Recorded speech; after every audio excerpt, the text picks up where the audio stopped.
Once the heroes of a rescue team reached a dog that was chained up close to a fire, they were relieved to be in time. But this little dog had no plans to be rescued. He refused to leave his place and gave his all to protect what was hidden underneath him. Well, this story proves why dogs are considered loyal animals. The poor little dog had to be forced to leave his rug, exposing what he was protecting with his life. As they got closer to the dog and managed to untie him, the rescuers expected to see the dog run off in a great hurry to get to safety. But he refused. He stayed right there and loudly barked at every rescuer that was trying to get close. The dog was willing to give his life. Once the rescuers opened up the woodwork underneath the little dog, they were completely shocked. As they were a part of the fire department, they had seen many things, but nothing like this. They couldn't believe their eyes and had to react quickly in order to prevent any more casualties from the fire. After finally opening up the woodwork and seeing what was hidden, they looked at the dog differently. The dog had been very hostile towards them until that point and gave them little reason to trust him, but the dog turned out to be absolutely right about his instincts. They thanked the dog for his bravery and never forgot about him. But what was underneath the woodwork? What was the dog protecting with his life, and why did it leave the rescuers so shocked? A mall, right on the outskirts of the city, is on fire. A rescue team from the fire department arrives at the location, making a plan on how to solve the fire. They separate in two different teams. One team will go straight for the fire, the other team will rescue people and, as we know, animals. During the opening minutes of their mission, they are notified about a barking little dog. They are given a location on the backside of the mall, close to an abandoned warehouse. It doesn't take the rescue team long before they spot the dog. He's barking like crazy, and the rescuers make sure to untie him right away. This is the moment they realized this was no regular dog.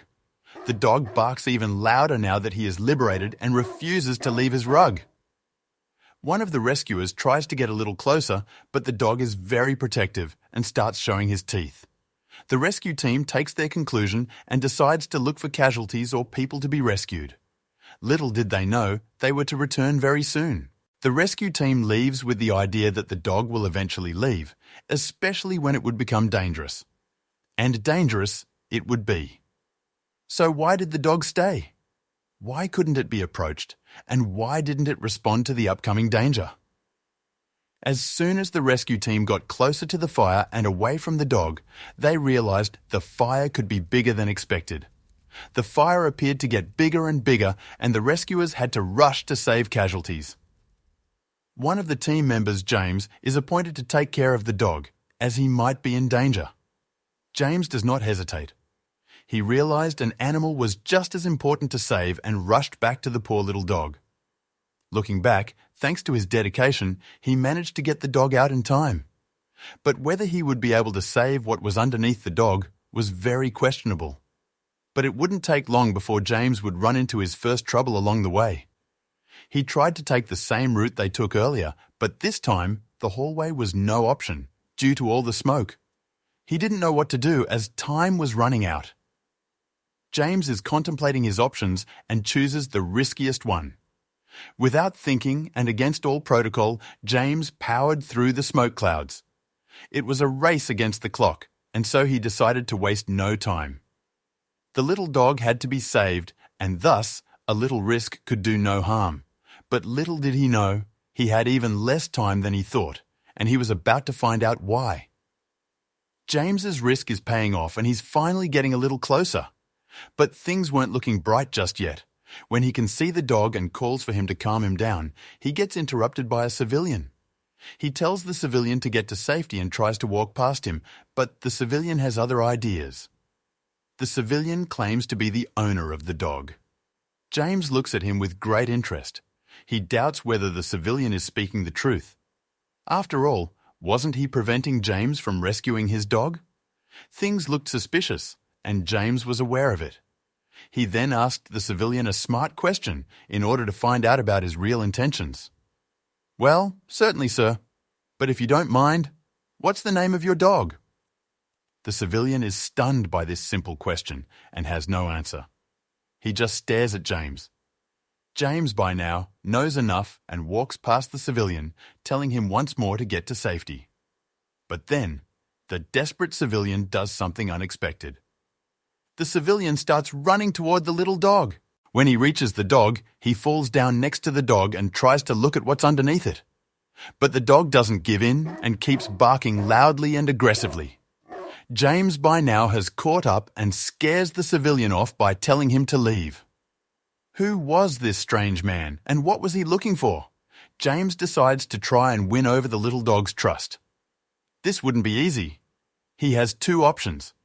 Either take his time to make the dog feel comfortable and lead him away from his rug, or lift him off it and disturb the dog by doing so. He doesn't want to traumatize the little dog and decides to take his time. James tries to calm him and reassure him by petting him and making playful noises. It slowly starts to seem working, but the dog still refuses to leave his rug. In the meantime, James has contact with the rest of the rescue team. They have bad news. They tell James the fire might get even bigger. He realizes he's running out of time. Even though James is making progress with the dog still doesn't trust James. He refuses to leave his rug and threatens to bark again when James gets too close. Then, James hears a noise coming from underneath the dog. It's almost like a knock, repeating itself multiple times. James is shocked. He gets a little closer, trying not to upset the little dog. He looks for the wood that he could clearly hear just now. Apparently, there was a thick sort of shelf. James knocked on it. It's shallow. There must be something underneath. He knocks again and then hears a knock coming from underneath. Who or what could this be? Was James losing his mind? He decides to follow the protocol and calls his team captain first. The team captain tells James to wait for some team members who were on their way that very instant. If they wouldn't be there within 5 minutes, he was allowed to remove the shelf himself. These 5 minutes feel like the longest 5 minutes of his life. In the meantime, he tries to communicate with whoever or whatever is underneath the shelf, but is nearly impossible because of the barking dog and all the sirens in the background. Time is running out and James is losing his nerve. Finally, his team members show up. They are held up for a second by the civilian from before, who was still around for some reason. But they know there's no time and push him away. Luckily, they brought all sorts of equipment to remove the shelf. Would they be on time? There's no more time to win over the dog, and they lift him off his rug. He's protesting, and they take him away to a nice and warm place. The civilian is still around. He follows every move they make. Once he sees they are close to removing the shelf, he runs off again. What in the world has gotten into this man, and what was he hiding? James's instinct takes over. He leaves the dog and the shelf underneath it for his team and decides to follow the civilian. The man is surprisingly fast, and James has quite some distance to cover. He gives his all, for which he'd be rewarded very soon. But the civilian has a trick up his sleeve. He runs into a neighborhood. This particular neighborhood is completely unknown to James, and he doesn't feel at ease, not knowing where the civilian is hiding or going. However, James is determined and proceeds to follow the civilian. This man clearly had something to hide. Then James spots the civilian. The civilian seems to think that he escaped James as he is no longer running and calmly looking ahead of him. James manages to get a little closer without being noticed. He takes a risk by cutting him off by trespassing some gardens and is soon close enough to grab him. James charges the civilian by tackling him and succeeds. The man tries to resist but doesn't stand a chance against the strong and determined James. He starts to scream and even tries to bite James's hands to escape. This man was willing to go far for his freedom. James then grabs a piece of rope and ties the hands of the civilian. He plans on tying his legs as well, but he gets interrupted by the sound of his pager while doing so. It's his team leader. He has to answer. Then, James does something that he regrets ever since. James gets off the civilian, whose legs aren't tied down just yet. He steps away from him and calls his team leader. The team leader had a clear message. "We just removed the shelf that was underneath the dog. You have to make sure to catch that civilian. It's a matter of life and death." James can't help but smile a little after proudly saying that he has already caught the runaway civilian. His team leader is immensely proud and asks him to send a picture right away. James agrees and turns around to take the picture. An ugly surprise was awaiting James.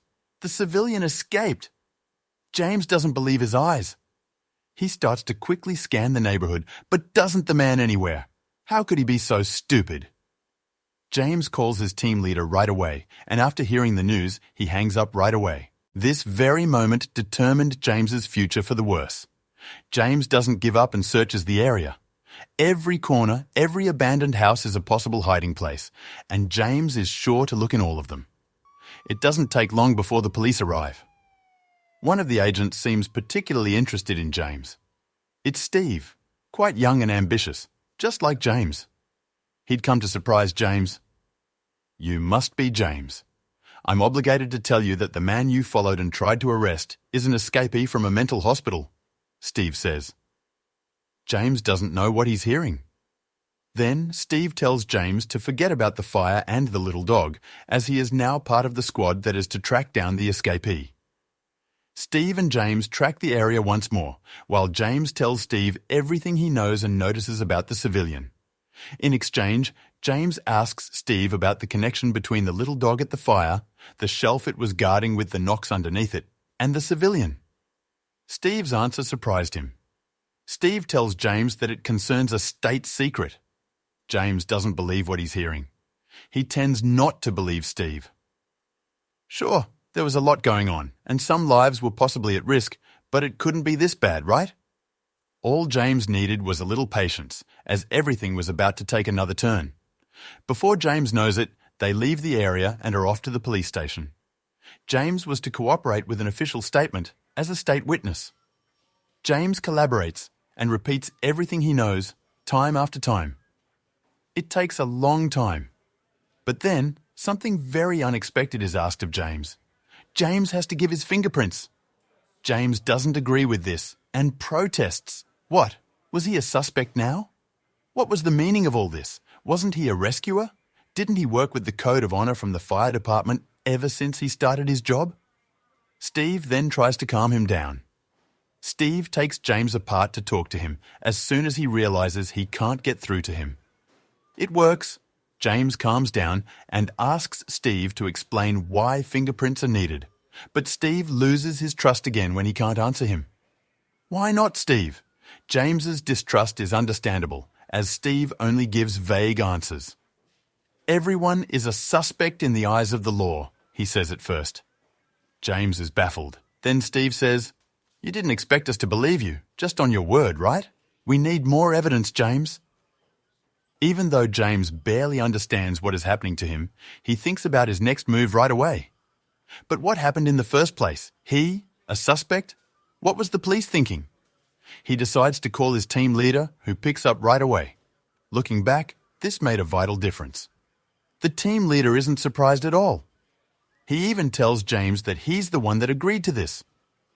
James completely loses his temper. He says, "Just because I let him escape? I can't afford to make one mistake after all these loyal years." The team leader told him it wasn't this mistake, but something else that caused him to agree with the police. "No, I trust you on that. It was an honest mistake. This is about the 5 minutes you waited for us after finding the dog and after hearing the knocks from underneath the dog. You're suspected based on that." James doesn't believe what he's hearing. He followed protocol, only to be punished by it? James loses it, hangs up his phone, and returns to Steve. Despite his anger, James knows what to do now.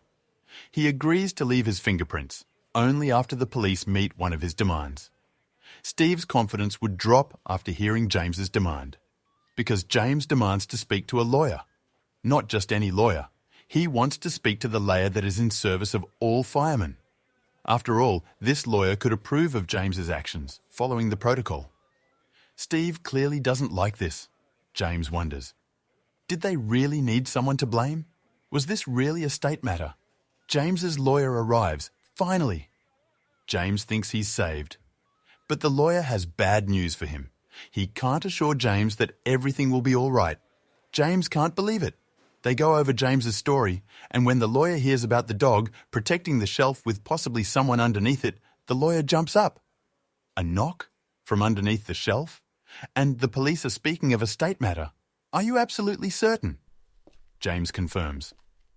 The lawyer is full of faith all of a sudden. He promises James everything will be all right as he leaves the room. What was going on? Shortly after, James is released.